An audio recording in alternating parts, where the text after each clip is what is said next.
Belanjawan 2025 yang telah dibentang oleh Yang Amat Berhormat Perdana Menteri telah menumpukan 3 tumpuan, iaitu membugar ekonomi, menjana perubahan dan mensejahtera rakyat.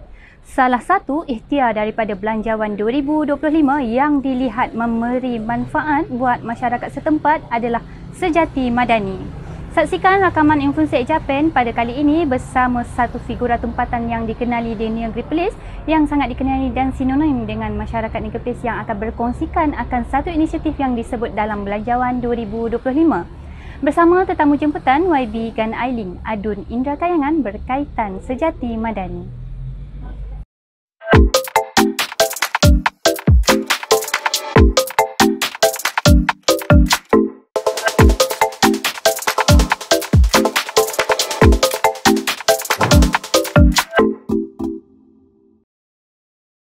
RM1 bilion Malaysia telah diperuntukkan menerusi pembentangan rang Undang-Undang Perbekalan 2024 pada 13 Oktober 2023 menerusi selian di bawah Unit Penyelarasan Pelaksanaan Jabatan Perdana Menteri ICU JPM. Namun pada 24 Januari 2024, Mesyuarat Jemaah Menteri menjenamakan semula program Sejahtera Komuniti Madani yang kini dikenali sebagai Sejati Madani. Terima kasih kepada YB Gan Ailing, Adun Indra Kayangan kerana sudi bersama-sama dengan kami dalam slot rakaman influencer Ejapan sempena Belanjawan 2025. Selamat pagi YB. Selamat pagi. Terima kasih YB sudi untuk rakaman bersama dengan Jabatan Penerangan Negeri Perlis bagi Belanjawan 2025. Jadi YB, mungkin boleh saya sedikit intro lah ya berkenaan dengan Belanjawan 2025 yang telah dibentang oleh Yang Amat Berhormat Perdana Menteri menumpukan kepada 3 tumpuan: membugar ekonomi, menjana perubahan dan mensejahtera rakyat, ya YB? Ya. Salah satu ikhtiar daripada Belanjawan 2025 yang dilihat memberi manfaat kepada masyarakat setempat adalah Sejati Madani. Ya. Mungkin ramai lagi tak tahu YB ya? Ya. Jadi bersama kami pada rakaman kali ini dijemput khas dan seorang yang figura yang sangat dekat dengan masyarakat akan berkongsikan dengan kita apakah itu Sejati Madani. Bersama kita panel jemputan YB Gan Ailing. Jadi YB, boleh saya berteruskan dengan soalan yang pertama? Ya, silakan. Baik, thank you YB. YB, secara keseluruhan 1 bilion disediakan oleh Kerajaan Madani bagi membantu masyarakat menerusi ikhtiar Sejati Madani dengan tujuan utama untuk memperkasa rakyat di akar umbi. Boleh YB kongsikan apakah di sebalik Sejati Madani ini? Ya, salam sejahtera, salam Malaysia Madani. Saya melihatkan antara inisiatif membantu masyarakat ini memang banyak dalam peruntukannya untuk Belanjawan 2025. Namun secara khusus untuk Sejati Madani ini, antara tujuannya adalah untuk membantu aktiviti-aktiviti ekonomi komuniti dengan membuka peluang dan membantu rakyat dan masyarakat dalam bidang ekonomi, sosio-ekonomi serta dari sudut masyarakat. Dan masing-masing boleh mula menjana pendapatan setempat ekoran daripada program Sejati Madani ini. Dan yang kedua pula, kita dapat lihat ya, sekiranya komuniti berpakat, sudah tentu ia akan angkat martabat ekonomi komuniti agar dapat menjana hasil pendapatan untuk masyarakat. Ya. Dan selain daripada itu juga Sejati Madani ini bertujuan untuk menggalakkan komuniti lebih proaktif dalam merancang program untuk merancangkan lagi aktiviti ekonomi di peringkat komuniti itu sendiri. Ya. Tak lupa juga ya, sudah tentu ia dapat memanfaatkan dengan baiknya mengikut keperluan masyarakat setempat di situ supaya mendapat perolehan pendapatan untuk masyarakat berkenaan. Dan akhir sekali, dana khas ini telah diperuntukkan oleh Yang Amat Berhormat Perdana Menteri kita membuktikan bahawa beliau adalah seorang pemimpin yang sangat prihatin dan mendengar masyarakat dari akar umbi. Baik. Jadi bila YB menyebut Sejati Madani ini adalah lebih kurang kita pada menyebut sebagai dana yang dikhususkan untuk masyarakat setempat. Ia bukanlah satu pinjaman ataupun memerlukan kita sebagai seorang peniaga untuk mendapatkannya. Jadi ia adalah sesuatu yang kita katakan pembaharuan ataupun perubahan yang nak dibawa kepada komuniti, ya YB ya? Ya, memang. Okey, jadi untuk soalan kedua, mungkin apabila kita menyebut komuniti YB, saya juga tertanya, siapakah komuniti yang kita sebut? Sebab Jabatan Perdagangan Malaysia juga mempunyai produknya iaitu komuniti madani. Jadi mungkin boleh YB memberitahu secara kita katakan ringkas dahulu komuniti yang dimaksudkan atau golongan sasaran bagi Sejati Madani ini. Ya, baik. Apabila kita menyebut komuniti, ia terlalu umum ya, sangat betul. umum. Jadi hujung-hujung temu bual nanti saya akan perincikan siapakah komuniti yang kita sebutkan yang boleh memohon Sejati Madani ini. Ya. Namun golongan sasar yang dimaksudkan adalah kumpulan ataupun masyarakat yang tinggal di sesuatu daerah, negeri atau negara. Tidak termasuk tidak termasuk pertubuhan bukan kerajaan, iaitu NGO. Tidak termasuk. Tidak termasuk. Baik YB, untuk soalan ketiga dan seterusnya. Apabila kita menyebut aktiviti sosioekonomi, secara fahaman awal ataupun imbasan awal kita akan faham ia sebagai satu bisnes atau perniagaan. Namun boleh YB memberi penjelasan di dalam slot influencer Japin ini, apakah aktiviti sosioekonomi yang diberi keutamaan bagi permohonan Sejati Madani ini? Ya, betul. Namun inisiatif atau ikhtiar daripada Belanjawan 2025 ini mudah faham. Aktiviti yang dilaksanakan itu akan memberikan hasil dalam tempoh antara 3 hingga 6 bulan atau dengan kata lain quick win ya. So 5 sektor yang terlibat adalah pertanian dan makanan, kedua jahitan dan kraft tangan, ketiga herba dan kesihatan, keempat pelancongan dan hospitality, dan juga aktiviti hijau dan kita semula. Dan setiap sektor yang disebutkan di atas tu ada beberapa sub bidang bagi sektor-sektor berkenaan. So mungkin saya bagi contoh seperti pertanian dan makanan, pembuatan baja organik, penanaman padi secara fertigasi, cendawan hidroponik, pembuatan kudapan tradisional. Macam kerepek YB ya? Ya, betul. Boleh membangun industri perkampungan kan. Dan juga tak lupa perikanan dan penternakan. Termasuk juga penternakan ayam dan pendaging. Ya. So itu antara beberapa contoh sub bidang bagi salah satu sektor di atas. Dan begitu juga bagi 4 sektor yang lain, dan juga ada sektor sub bidangnya juga. Ya, betul.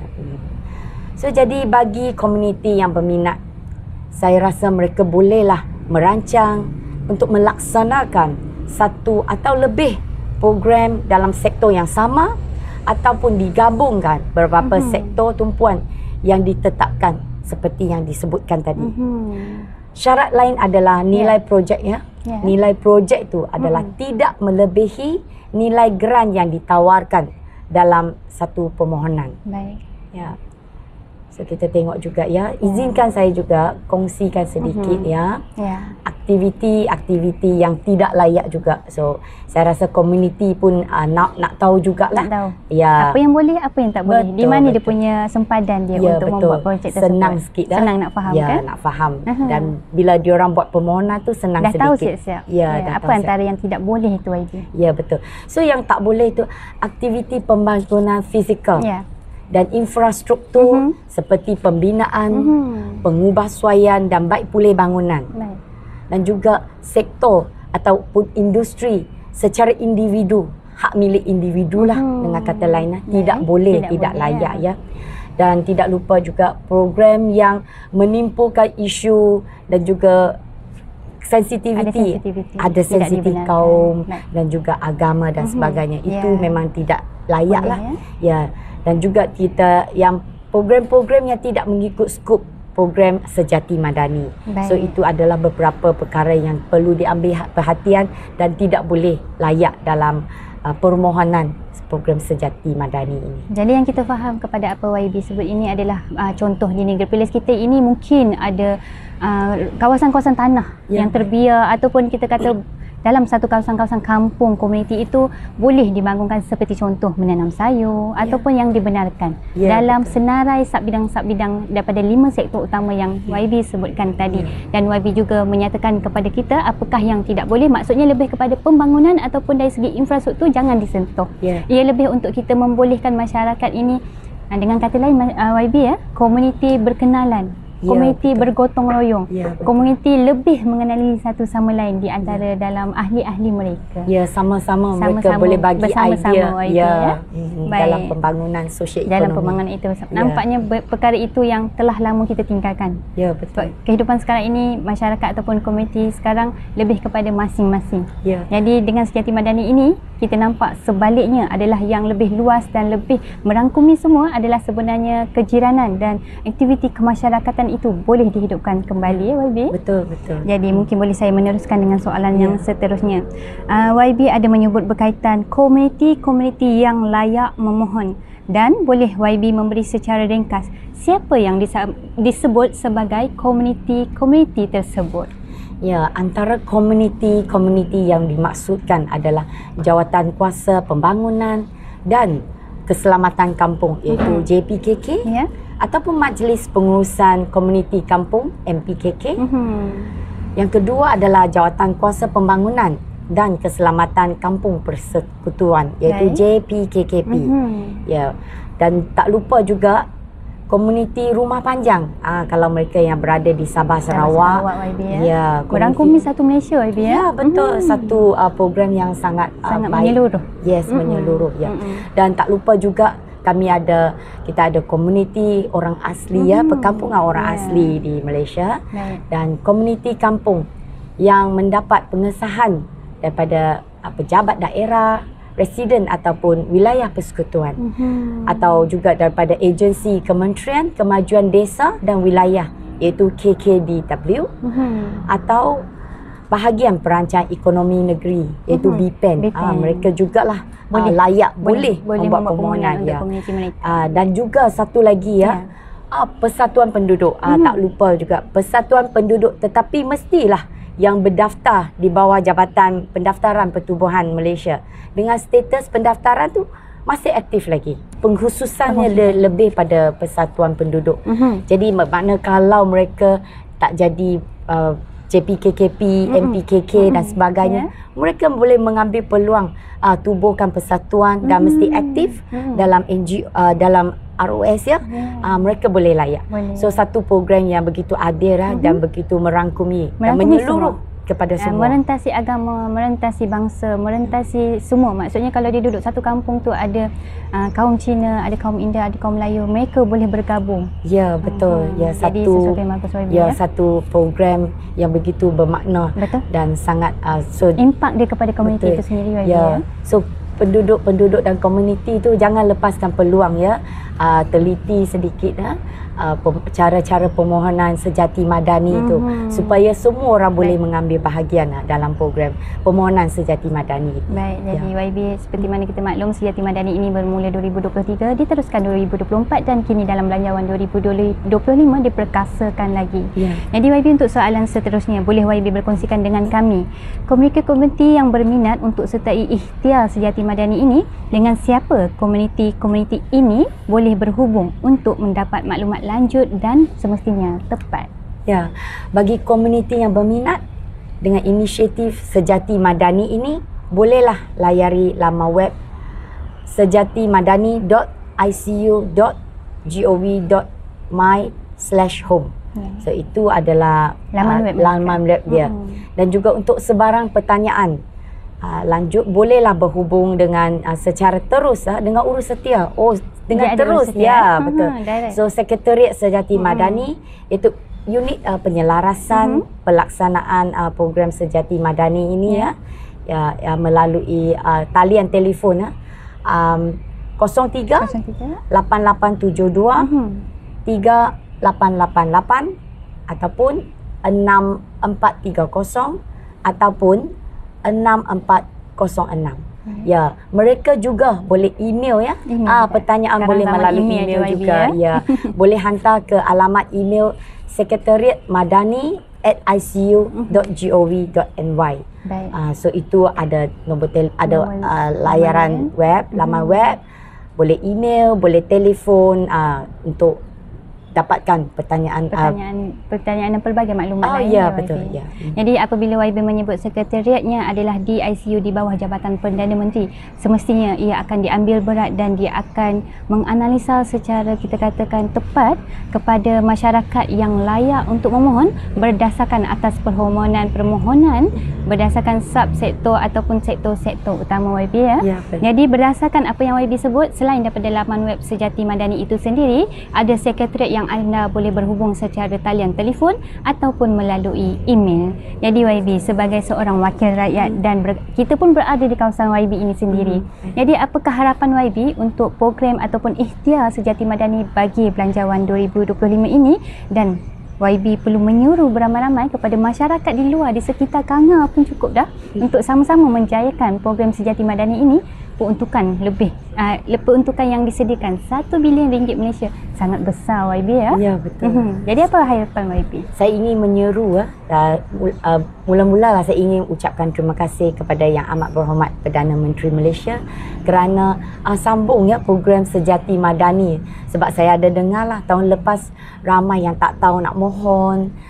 So bila ada keluar peruntukan pada tahun pertama, orang dah rasa adalah boleh, memang benda ni ada turunkan peruntukan untuk masyarakat. So jangan kita sia-siakan peluang ni, ambil inisiatif kaji sedikit, cari kawan-kawan dan juga bersama dengan penduduk setempat, kaji dan bagi idea apa yang nak dibuat mengikut kesesuaian kawasan. Contohnya kalau ada kawasan lapang, dia boleh tanam pokok pokok buah-buahan dan sebagainya yang bersesuaian, dan di samping tu boleh membuat ternakan atas di tanah tu. Itu satu idea juga. Ataupun kalau dia boleh tanam pokok dan juga dia boleh buat hidroponik di tempat yang mendung di bawah kawasan pokok besar tu. So dia boleh bergampung dan sebagainya. Peruntukan yang diberikan ni memang satu peruntukan yang agak besar Saya rasa memang satu angka yang diidam-idamkan oleh masyarakat. Dulu kalau kita cakap tak ada peruntukan ni itu dan sebagainya, tapi sekarang kita boleh buat. Yang paling istimewanya, dia terapkan juga semangat kerjasama di antara penduduk dan juga masyarakat setempat, komuniti setempat, agar sama-sama boleh buat kerja tu, rapatkan lagi ikatan silaturahim, dapatkan idea, dan pada yang paling penting adalah untuk menjana pendapatan membantu masyarakat dalam sosio-ekonomi. So jangan lepaskan peluang. Saya rasa ini memang satu program yang sangat hebat.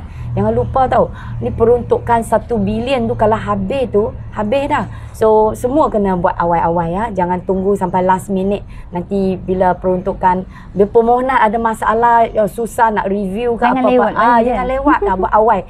Kalau tak buat kita tak jadi, kita buat bagi dia jadi.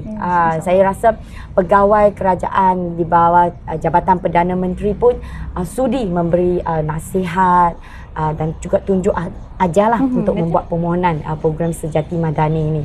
Dan dia terbukti jugalah ada peruntukan yang telah diturunkan pada tahun 2024 ni. Dan komuniti pun sedang giat berjalan program Sejati Madani ni. Kita ucapkan terima kasih kepada YB Kan Ailing, Adun Indra Kayangan kerana sudi bersama dengan kami dalam slot Influenced Japin bagi berkongsikan berkenaan dengan Sejati Madani. Rebut peluang anda masyarakat setempat, bukan hanya orang bandar sahaja mampu memiliki sosioekonomi yang tinggi dan meningkatkan pendapatan masing-masing, orang kampung juga layak memilikinya. Jom kita mohon Sejati Madani beramai-ramai.